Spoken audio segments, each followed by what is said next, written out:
that then. Howdy, folks. Welcome to our February edition of Cattle Trails Showcase. I'm Ron Wilson, Poet Laureate. Mighty glad to be your host. Today, we're going to learn about one of the most recognizable and iconic symbols of the American cowboy that's ever been devised. And I'm speaking about the cowboy hat. So we look forward to that. The purpose of our Cattle Trails Showcase is to continually highlight the attractions, the museums, community elements, historical components, and various attractions along the Chisholm and the Western Cattle Trail. Showcase is brought to you by the International Chisholm Trail Association, of which Dennis Katzenmeyer is president, our own Michael Grauer is vice president, Nancy Lawrence is secretary, and Mary Lou Rivers is treasurer. And Monty Steben is our showcase chair. We appreciate all of you being with us.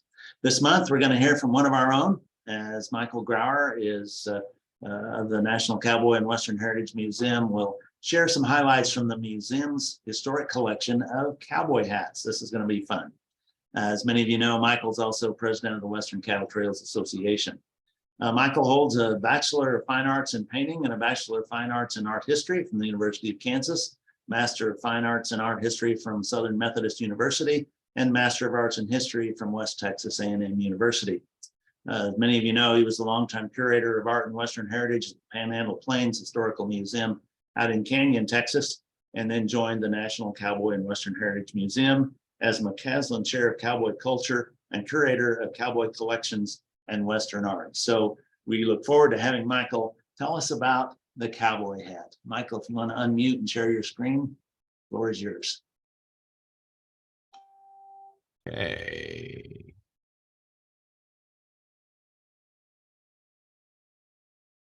How's that look? Is that on there? Yes, looks good. This is an exhibition that I put together last year that opened, as you can see, in September and closed last month. It's part of a series that I hope to complete here at the National Cowboy Museum on the things that literally comprise the cowboy from the very beginnings of cowboydom in the Americas all the way up to present time. And as Ron said before, there's no more recognizable symbol worldwide than a man in a Western hat. So the first question I have for you kids today is, what do you call a man in a Western hat? You can put your answers in the chat deal if you like. And so I'll let that simmer there for just a second. As some of you may know, I had the tremendous opportunity to curate for a museum in Hungary an exhibition on cowboys, which opened last June and ran through December of last year. Opening night, they enjoyed 7,000 guests opening night. Over that run of that exhibition, they had 40,000 visitors, and I had the opportunity to go in December and speak there at that institution in Szeged, Hungary, the Mora Ferenc Museum, and you can look that up on their website if you can figure out how to spell that. I don't speak Hungarian, but fortunately, amongst the people I got to visit with were 120 high school kids who are part of something called the American Corner through the U.S. Embassy to Hungary. And these kids were fluent in English, and I got to speak to them about cowboys. I wear my favorite old reliable hat, and I posed the same question to them about, what do you call a man in a Western hat or a woman in a Western hat? I hope you've all put in your votes. And so here's the answer to the question. A man or a woman in a Western hat is simply a man or a woman in a Western hat. Doesn't necessarily make them a cowboy, but they might be a cowboy in their hearts. And so the gist behind sombreros, tejanas, and bosses of the plains, and those are both references to two different types of cowboy hats, or both references to cowboy hats, and I'll explain that. Mi hermano Gene Chavez is on here, and sombreros, tejanas is not technically correct in Spanish, but it is a pejorative phrase that's used by stores that sell primarily charo gear. But if you look up one of those stores online, or you visit one of these stores, the sombreros tejana section is the cowboy hat section, not the sombrero section. So that's important to remember. And a boss of the plains, of course, is John B. Stetson's first what we recognize today as a cowboy hat in the mid 1860s. So a little bit of a play on words, and you can see on the screen now is a photo collage of different people either wearing hats or holding hats, including the founder of the National Cowboy Museum, the man not wearing a hat, that's Chester Reynolds, who was the chairman of the Lee Jeans Company in 1953 when he thought up the whole idea that there ought to be a National Cowboy Hall of Fame. And you can see that it says that in the hat that he's holding. What we wanted to do is take the hat as a way to tell stories about the wearer, if we knew it or knew about this person, or something related to that particular hat. And that was the gist of the exhibition. There were 65 hats in the exhibition. That's about a quarter of the hats we have in the museum's collection, from all walks, from working cowboys to performer cowboys, rodeo cowboys, musicians, etc. And in fact, one of the hats we sent to, or two of the hats that we sent to Hungary, one was worn by Tom Selleck in the Monty Walsh film, and the other was Johnny Lee Wills's hat. And Johnny Lee Wills, of course, is Bob Wills's little brother, because Western performance is really how most people know about the American West, the American fiction or Western fiction.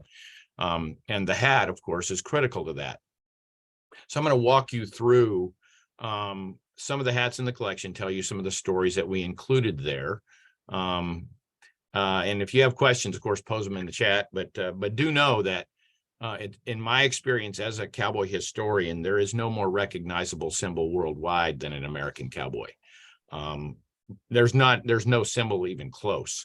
And because of what that person in the Western hat stands for. I'll tell you also, and I encourage you to come see the National Cowboy Museum, because we opened last night my newest exhibition called Playing Cowboy, which is about 400 Western vintage toys related directly to the phenomenon of TV and film Westerns from the 40s through the early 1970s. It's a pretty phenomenal exhibition, and I hope you'll come down to see it.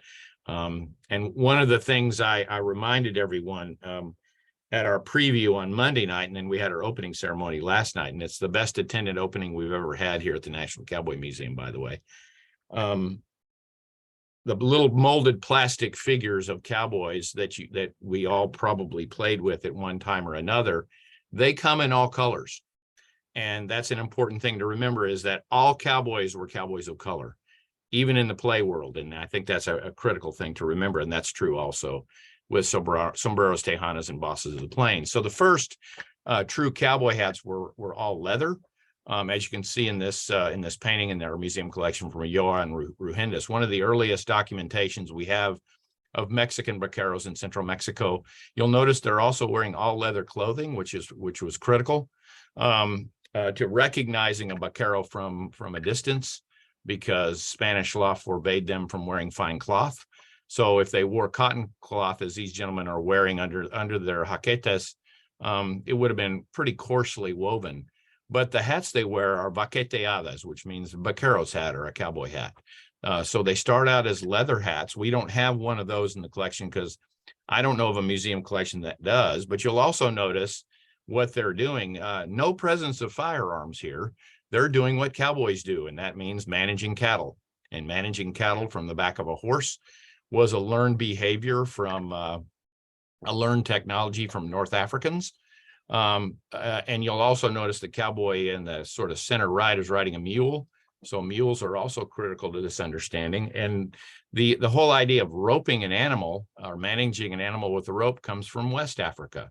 All this coalesces in the east coast of Mexico in the early part of the 16th century. So the first person whose main job was to manage large stock, ganado mejor, from the back of a horse, was more than likely, by all indications, an enslaved black man. Therefore, the first cowboy is a black man, wearing a vaqueteada, as you see in this image. So we have vaqueteadas in the collection. This is a couple of examples.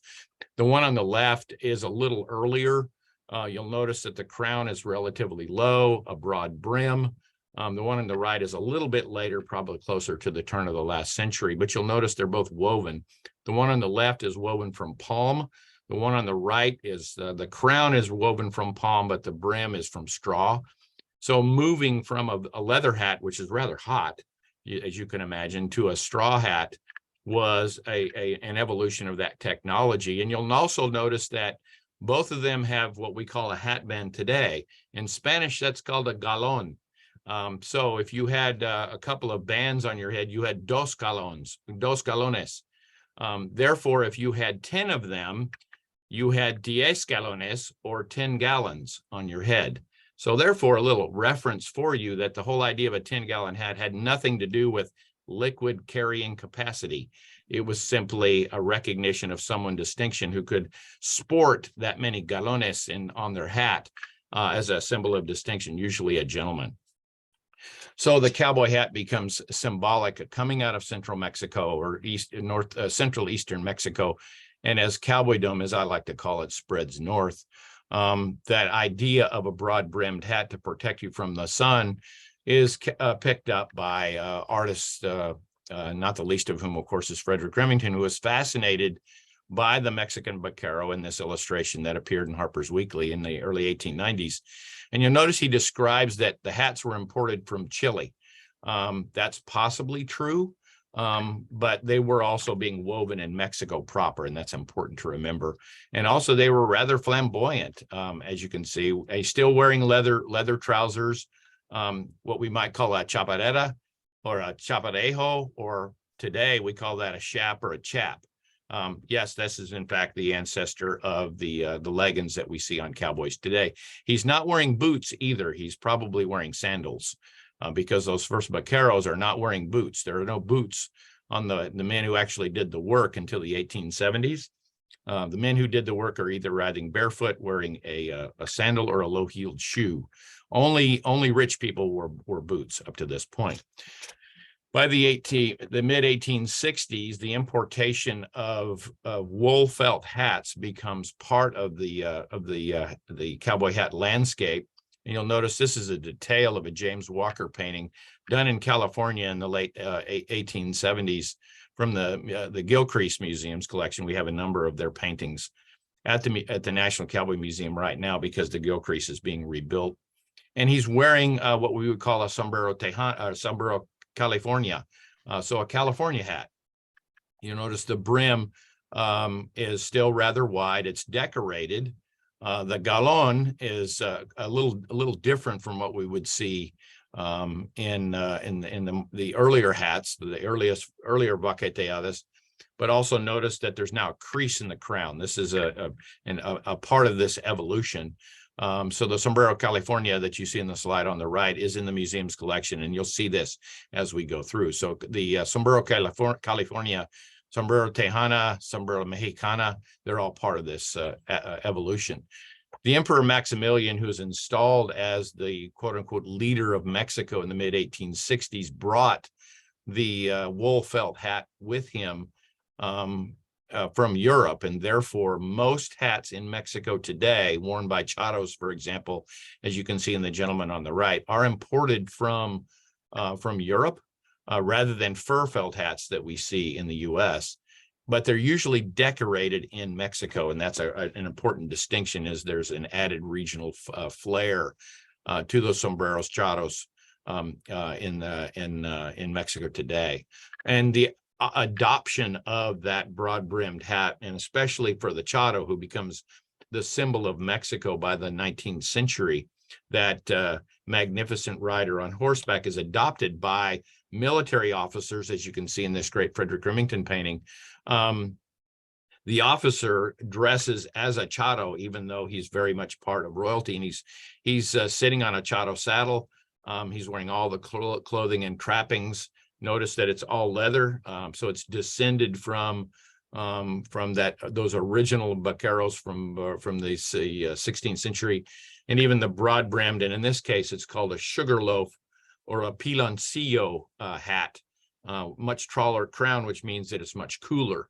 But a way to connect to the people was to be one of their own, and of course, the charro were originally rebels and guerrilla fighters from Western Mexico until they become a Mexican national symbol.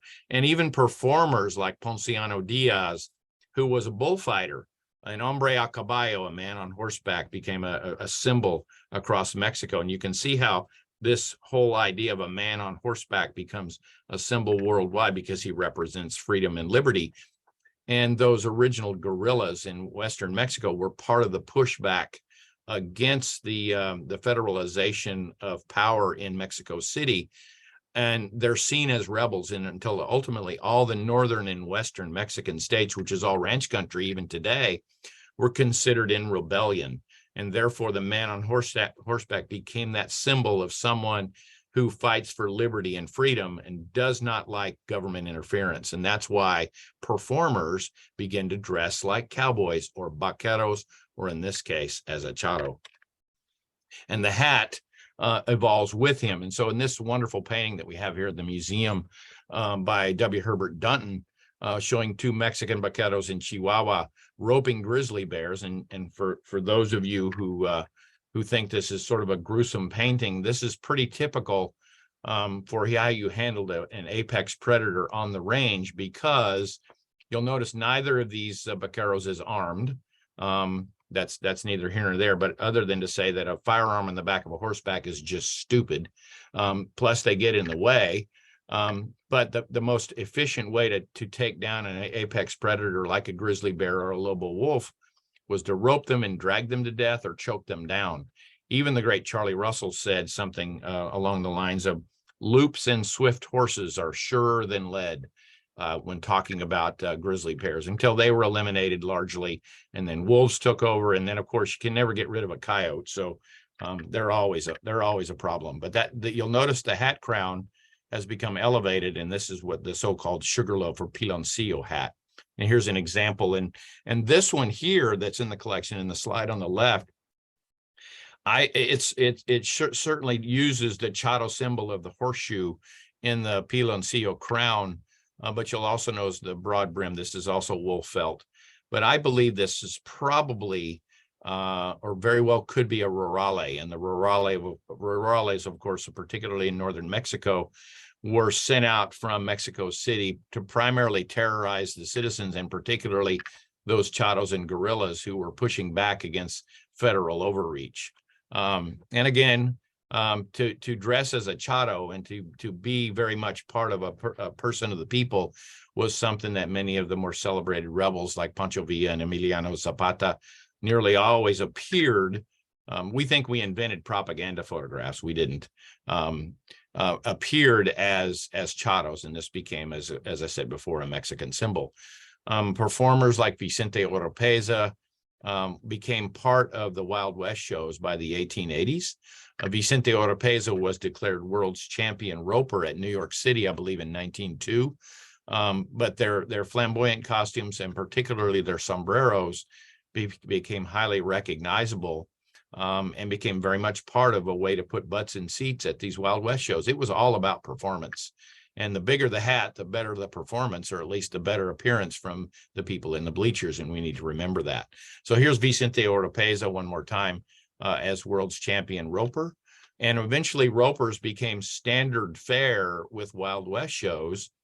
And trick roping and trick riding became standard fare in American rodeo by the 19-teens, until they received so much attention from the crowds that the rodeo cowboys wanted to push back against that, until eventually trick riding and trick roping were eliminated from rodeo that we see today, because they were so popular. Because everybody, that was what got people to their feet, is these fancy trick riding and trick roping events that people like Jose Barrera called Mexican Joe for the 101 Wild West Show Ranch, or Pawnee Bill Wild West Show Ranch. And you'll see in the slide on the right, he's practicing Mexican bull-tailing, or coleada, where you take the animal down by grabbing its tail and flipping it. Pretty dangerous to everybody concerned, but Mexican Joe was a master at it. He was an all-pro, as you can say.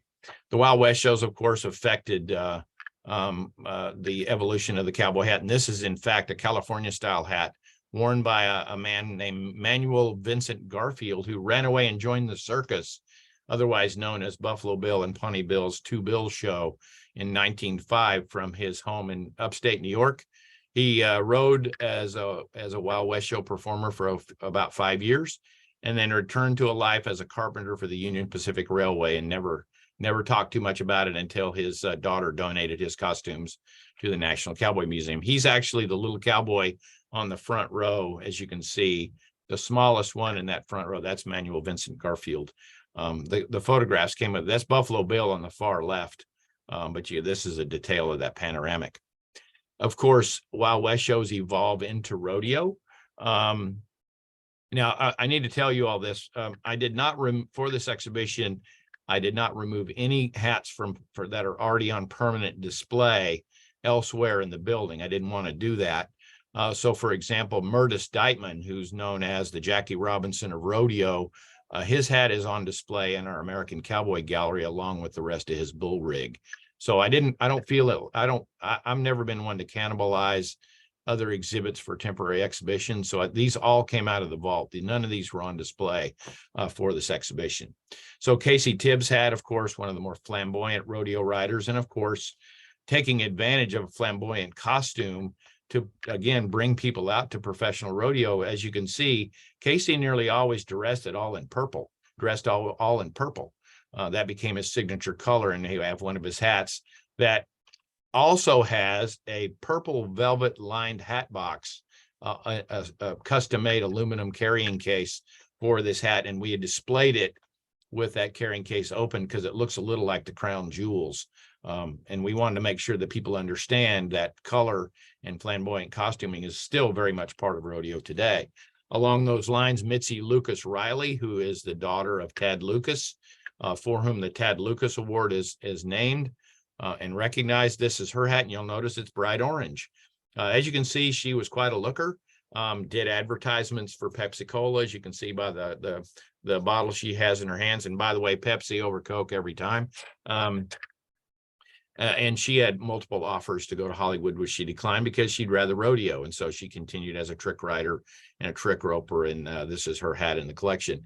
Shirley Lucas Horegi, also a trick rider, as you can see. And we have not only her bedazzled hat in the collection, but her costumes, including her boots. And that's also a boots exhibit as part of the sequence that I was mentioning before that will be part of this series. So my next exhibition along these lines will be on cowboy boots. June Ivory actually was very much part of professional rodeo administration. She was never a competitor except in her very early years, but you can see that bejeweled hat there. She felt compelled to come dressed properly, even to the rodeo, even though she was a secretary, a part of a Rodeo Cowboys Association. And then there are hats like this that come into the museum. And to me, they tell a story by the sweat stains and the dirt. And even in this case, this hat was mailed to us by the son of George Weir, who was a world's champion roper out of New Mexico near Carlsbad in the early 19-teens. And it came with a card attached that this hat belonged to George Weir, and it was mailed to us by his son. So there are stories in every one of these hats that we tried to convey by displaying them. Fern Sawyer was as rough as a cob, a rodeo competitor from the early days who never turned away from a competition. And unlike most women, she rode bulls. She also made it very clear that she'd never wanted to be mistaken for a man in the rodeo arena. And she always said, I dressed my best in good Wild West show tradition, even wearing a tuxedo, as you can see in the photo on the right. And the museum actually owns the hat that she's wearing in the tuxedo photo. So again, it's important to remember that rodeo, of course, is part of the cowboy story, but they are performers. And this is why rodeo cowboys today refer to rodeo as the show. They don't call it competition, they call it the show. And to be showy is a big part of that. This segued, of course, from Wild West shows to early rodeo to Western film. And the Maverick Queen, none other than Barbara Stanwyck. This is her hat. Now, when I was growing up in northeastern Kansas and Kansas City as a kid, I did go to the Stetson outlet store at St. Joe, Missouri, and I bought one of those straw hats that looked like I'd run into a pheasant while I was riding a motorcycle. So we all probably had one of those tall crowned affairs, an example of which you're going to see a little bit later. But Barbara Stanwyck, this is her hat that came to the museum with her entire collection. This is probably one of the hats that gets the most attention. And you'll notice that it's identified as a John Wayne Sam Elliott hat. John Wayne wore this hat in 4 different films. And then Sam Elliott wore it in 2 films when he was part of the Sackett TV movies from the Louis L'Amour series. And it's actually autographed on the inside, the Duke, and also autographed by Sam Elliott. And this prompted a phone call from Mr. Elliott to yours truly, as a matter of fact, because we actually have Sam Elliott's hat from the great Cowboy movie, one of the best ever made TV movie called Conager, also a Louis L'Amour story. And we did not know the maker of his Conager hat. And Mr. Elliott called me on my cell phone, and I don't answer any phone call that I don't recognize the number for. So I had a voicemail from this voice that sounded awfully familiar. And when he said, "This is Sam Elliott," that didn't really register with me. And so as soon as I listened to the message, I erased it. So therefore, that prompted a call back to Mr. Elliott, and I apologized for not calling him back sooner and found out the maker of his Conager hat. And then I asked him in good fanboy tradition, I said, "Would you please call me back and leave me a voicemail so I can prove to my wife that you actually called me on the phone?" And he said, "Yes, what's her name?" And so his voicemail says something along the lines that he was actually trying to reach my wife, Leslie, but she didn't answer. So this voicemail will have to do. So I've saved that on my phone now in good fanboy fashion, just so you know. But the hat that you see on the screen was worn by John Wayne and Rio Lobo, the Train Robbers, Big Jake. The 4th one escapes me, but anyway, it's pretty cool to have a John Wayne hat in the collection, and we actually have 2. Here's the cow. He also wore it in the Cowboys, as he should. Big Jake, I forgot I had these slides in here. And then there's the Train Robbers, so he's wearing the same hat. There's Sam Elliott to the left of Tom Selleck in the foreground, wearing this same hat in the Shadow Riders. We also have Walter Brennan's hat in the collection. And of course, we believe the hat that we have in our collection came from his version of the 3 Godfathers. Most of us recognize the 3 Godfathers as a John Wayne film, but in fact, Walter Brennan starred in it in a much earlier version in the early 1920s, and it's been made into a film multiple times. We received the Walter Brennan collection early on in the museum's history. One of the more well-known African-American men in the American West is the lawman Bass Reeves, who's a deputy U.S. Marshal. The challenge with Bass Reeves' material is we only really know him through photographs and other documentation. Any artifacts associated with him are virtually non-existent. And this is also a challenge with Black Cowboy history, as we usually cannot provenance these things properly to an African-American man, because provenance is always a challenge. And they used the same cowboy gear that white cowboys did. There was virtually no difference. So finding one that's actually has provable provenance to a Black cowboy is always a challenge. So we had a filmmaker named Nick Jones out of South Bend, Indiana, who did a Bass Reeves film in which he starred in his film, as you can see in the still photograph on the left, in the early 1890s. And then Mr. Jones turned around and donated his Bass Reeves hat, as you can see him holding in the film, to the museum, along with his holster and sidearm that he carried in the film. Now, the Bass Reeves hat is no longer on display because this exhibition has come down, but the holster and sidearm are currently on view in an exhibition called Outlaw Man, as part of a discussion of cowboys being conflated into being outlaws or lawmen, and that fine line that lawmen and outlaws always walked. And of course, Bass Reeves himself was a well-decorated lawman, and justifiably so, but he himself was arrested for murder when he killed a cook during one of his attempts to arrest bad guys in Indian territory. He was eventually acquitted, but again, that fine knife's edge that most of these outlaws and lawmen usually walked is something we talk about and use that material culture object to tell that story. So I like to tell people that we do have Bass Reeves's hat just not the Bass Reeves's hat. There he is. This is a photograph of Bass Reeves, who, as I said before, a celebrated lawman in the Old West.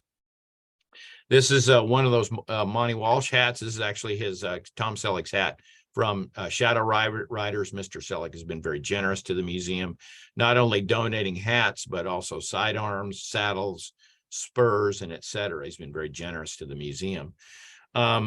I had the opportunity to be on panels with Michael Martin Murphey for a number of years, and at the last Cowboy Symposium at St. Joe, Texas, which I encourage you all to attend, upcoming this April, I asked Mr. Murphy if he would donate one of his hats because he performs his Cowboy Christmas Ball here every December. And he, in fact, donated the hat that you see next to him on stage in the slide on the left. We also have in our collection a photograph of Mr. Murphy wearing in the 1980s one of those tall crowned affairs I mentioned before he became what he is. And I think it's suffice to say that the photograph on the right is when he was still considered a cosmic cowboy, part of that whole group that came out of Austin, Texas. And of course, popular culture also included toy hats like this Roy Rogers trigger hat, sold by Sears for not very much money, where you could play cowboy using play sets, wearing even house shoes, as you can see in the ad from Sears.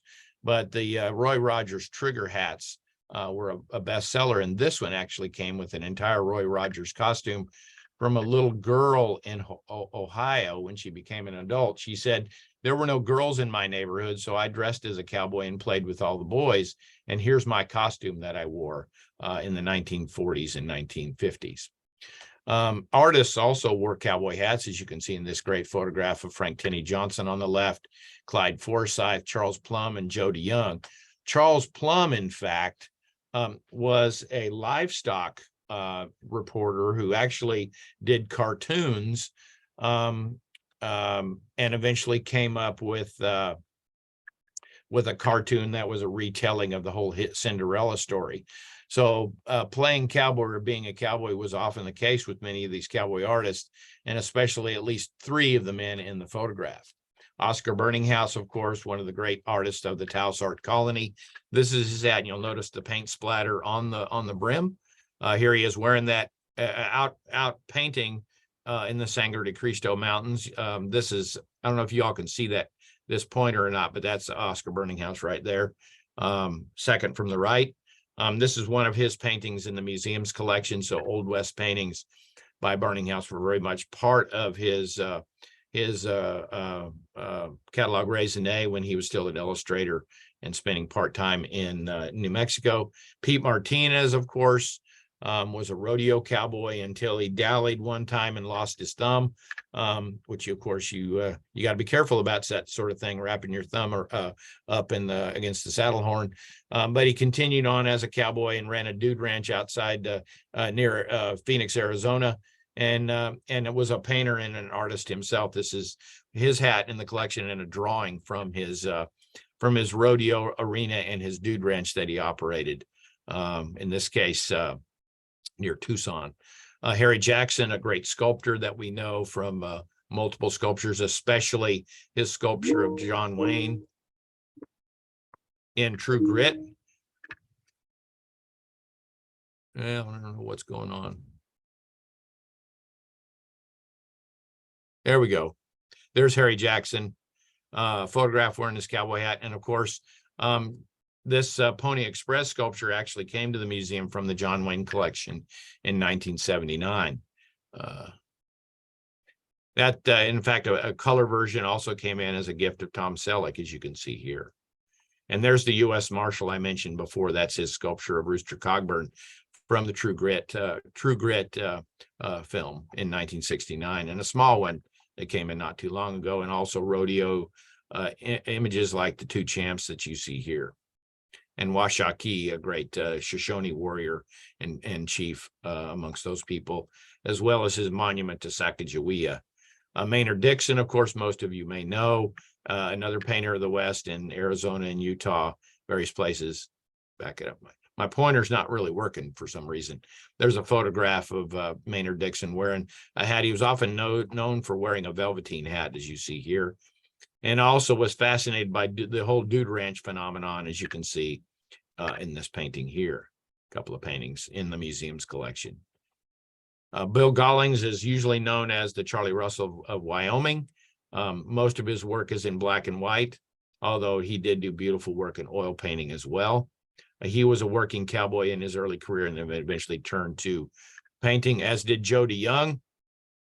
His working cowboy hat there on the left and his Rancheros Visitadores, which is a men's club out in California, very much in that Spanish tradition of going visiting amongst the different ranchos. And he would decorate his hat. This is him roping at an arena in Southern California. Hold on, and there's him decorating the Rancheros Visitadores, which he would do on the felt. Harold von Schmidt and Tom Lovell were two Western artists. You can see their two hats here. I'm getting ahead of myself. One of the most famous Western artists, of course, is Tom Ryan, particularly because of his work on the 4/6s in West Texas, which everybody is well aware of through the Yellowstone series. This is probably our single most favorite painting in the museum's collection, showing a 4/6s cowboy sharing an apple with his mount at the end of a day. And Mr. Ryan spent a good deal of time painting and photographing on the 6s. One of my favorites in the collection is 60 Years in the Saddle, a cowboy named Porter Myers who cowboyed for 60 years. And although we don't have his hat, we do have his painting by Mr. Ryan. And this is probably my favorite Ryan painting in the collection because clearly this man's wearing a hat without wearing a hat. Everybody can see the sunburned face below the brow line. And he also has what a lot of the kids like to call hat head from wearing that hat. What we don't, George Humphreys was a longtime foreman and manager on the 4/6s for something like 50 years. And Tom Ryan was able to capture him. Here he is wearing his, what do they call that? All the hipsters wear this kind of cowboy hat. The open road Stetson. Well, this is proper cowboy finger rolling going on, not that sort of goofball brim that the cool kids wear today. We also have hats from people from Wyoming. This gentleman here, as you can see, whose name just flew out of my head, and I'm sorry, he's the little skinny guy. That's his son seated on the bunk, is almost solely responsible for rescuing the Spanish Mustang from extinction. And now there are large original Spanish Mustang herds across the American West. Bob Brislon is his name. And this is his old battered Stetson, as you can see, which he nearly always wore unblocked, uncreased. That really doesn't fit what most people think a cowboy hat should look like. But I found it tucked away in one of the cabinets and had its brim somewhat restored so it doesn't look smashed like it does in the slide now. It looks a little bit better, but you can see it's a well-worn hat. And so those sweat stains and dirt and everything else all tell a story. And that was the key to this exhibition, was telling a story. So I put the lyrics from the great Chris Ledoux song about how cowboy hat is a special thing and they should be treated with respect. And I didn't mean to make light of the man in the Western hat early on. But as I said before, we're all cowboys in our hearts. And every time we put on one of these hats, we become cowboys, whether other people know it or not. And so that's one of the things we wanted to convey in the exhibition, is that every cowboy hat has a story. And we tried to tell some of them in the exhibition. So thanks very much. Thanks, Michael. Tremendous round of applause, virtually speaking, at least for Michael. A question or two for you, Michael. Yep. The Cattleman's Crease. Yep. I wear, and I see most typical. Where Yep. did that come along? And secondly, the legend of the X's, the number of X's inside the hat band of the hat. Can you speak to that? The X's is usually the quality of the fur felt, and the larger the number of X's means it's closer to the finer fur of the animal's belly when we're talking about beaver. And I personally actually trapped beaver as a little kid, or not a little kid, as a teenager, and not knowing too much about beaver pelts, we learned the hard way about how you properly skin a beaver. And I can tell you, lugging a dead beaver on your shoulder for 3 miles is not a fun thing to do. But the X's refers to the quality of the fur, and the finer the fur, the better the felt, of course. And you said the cattleman's crease. Yeah. I think it's crown. important to remember that crease names evolve over time. So, for example, what everybody calls a Gus crease, which they've accommodated from the great book and especially the miniseries Lonesome Dove. Stetson originally marketed that as their Carlsbad crease, so the cattleman's crease was in Stetson in particular, because he was a master at marketing, and eventually that corporation was a master at marketing. They learned very quickly about keywords that would appeal to people, and so the cattleman's, the open road, of course, was favored by LBJ and all kinds of different people, because it's one of those hats that's not quite too punchy, and so therefore the hipsters can wear it. But when you start having one that's finger rolled, and nearly all these had that Cowboy signature on either how the brim was rolled up or how the crease was accommodated, getting dents in them and all kinds of hoof marks and so on. That eventually became part of a Cowboy's persona. And of course, as you know, you don't touch another man's hat. That's and you never put it on a bed. That's also bad luck. And when you sit down to eat, you take your hat off, put it under your chair or on the chair next to you. People have sort of forgotten their manners. When you cross the threshold, you're supposed to remove your hat. That's old school, of course, but the same thing is true of creases. They may have started out as a particular marketing word and used to sell the hats, but most of them have evolved over time. There for a while, and they've kind of started going away. About 5 or 10 years ago, you saw a lot of these straw, what I call the big taco shells. These cowboys are wearing these crazy taco shell hats. Yep. And that's the only thing I could think of. And now, of course, there's that straight across front brim with that sharp angle. I don't even know what you call that now. And everybody wears it. So fashion and fashionability plays a huge role in cowboy hat creases and brims. Michael, do you know who the little blonde kid in the lower left-hand corner is? We know his name, but I don't know it off the top of my head, Tom. I could send that to you. Is he famous? No, just a little kid. It's a rodeo photograph, or kind of a candid snapshot. And of course, his nose is all crusted with snot, by the way. You can't really tell that in the picture. I wanted to point out one thing on the far left, the image in the middle, the cowboy hat with the brim turned up. How many of y'all know that in old cowboy, and also in the upper left, notice how the cowboy's front of his brim is turned up like that? Well, there for a while that was considered, that's how they must have worn them, because there it is in the picture. How many of y'all know that they flipped their hat brims up so you could see their faces for the picture? That's not how they wore them, either in paintings or in photographs. So that's an important thing to remember. And so Hollywood likes to jump the gun. And so let's be real careful when we talk about how accurate films and photographs are, because everyone wants to look good in their picture. I've also heard the tall tale, perhaps, that the reason the cowboy hats, originally they were huge sombreros, as you pointed out, but then they started being curled up so that it was easier to rope. Well, considering the capability of the vaqueros and the Spanish ropers and riders, that really doesn't make any sense, does it? No, not at all. Not at all. And and everyone acknowledges this. There's no greater ropers than the ones that come out of Mexico. And I read an old saw that a Mexican vaquero can rope something with a spaghetti noodle. Other questions or a limp clothesline.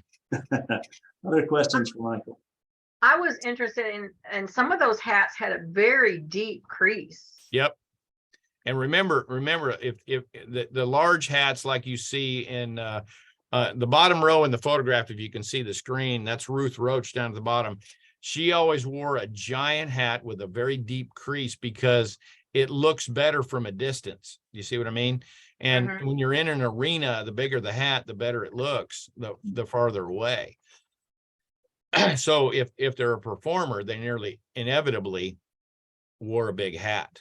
That's why the bull riders in the 1980s always wore those really tall crowned hats, because they looked better from the stands.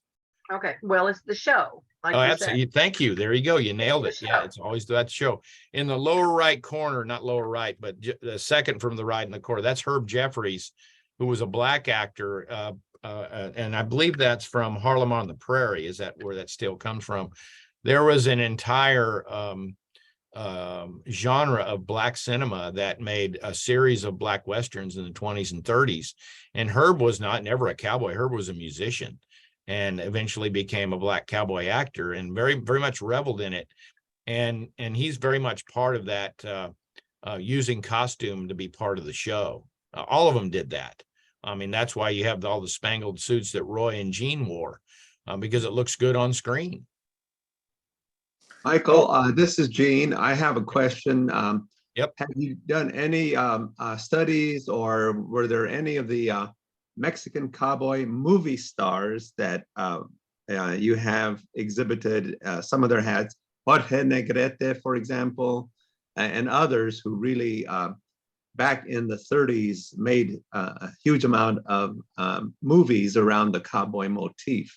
Yeah, we don't own any of their costumes or any of their any of the things that they wore, but I will say this, and I think when you came down here to lecture, Gene, I did have a section in my Viva Mexico exhibit on Mexican cinema, and talked about Negrete and some of the others, and we at least had photographs of them or posters from their films that we had in the show. But yes, I discussed that in the exhibition about the sombrero and those El Rancho Grande films and the singing vaquero. That was very much, that's what Gene's talking about. And he gives a great lecture about that. So maybe that could be something for down the road on Cattle Trail Showcase about Mexican cinema and the singing vaquero.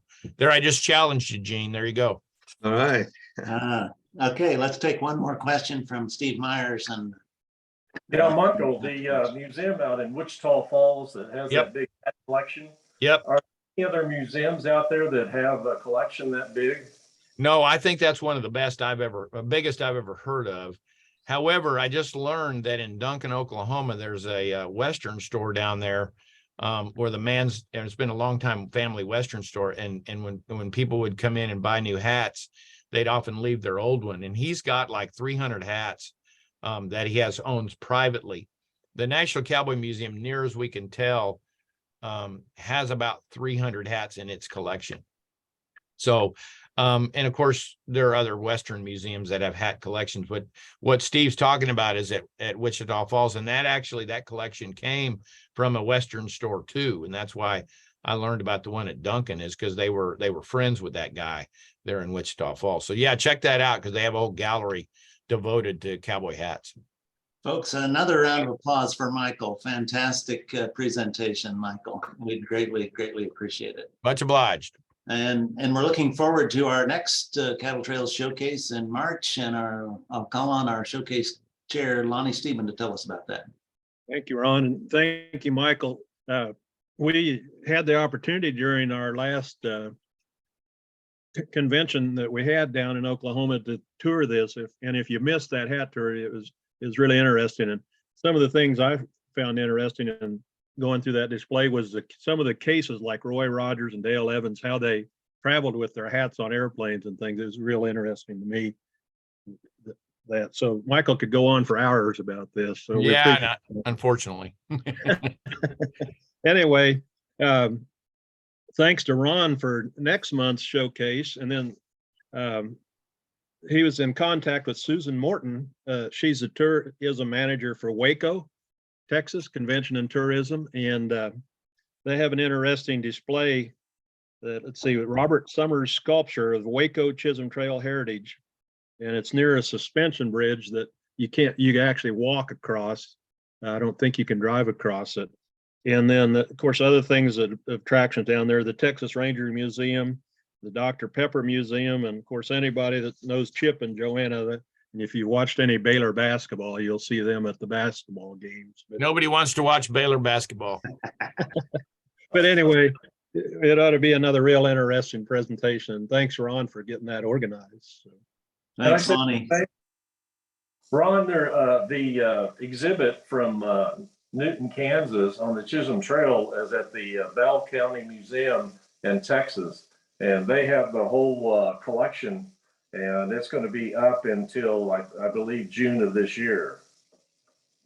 And maybe we could hear from Bell County Museum in a future showcase as well. That's a great museum, by the way, folks. Folks, we're going to proceed with the board meeting here shortly, but we're going to conclude this recording. Just one more reminder, join us next month for our Cattle Trails Showcase on the second Friday of each month. So that would be Friday, March 10, and you won't want to miss it. To close our program today, this is Ron Wilson, Poet Laureate, saying thanks for taking time to join us in this place, and come on back next month for our Cattle Trails Showcase. Happy trails, everyone. Thank you all. Adios. Lonnie, if you would stop the recording, please.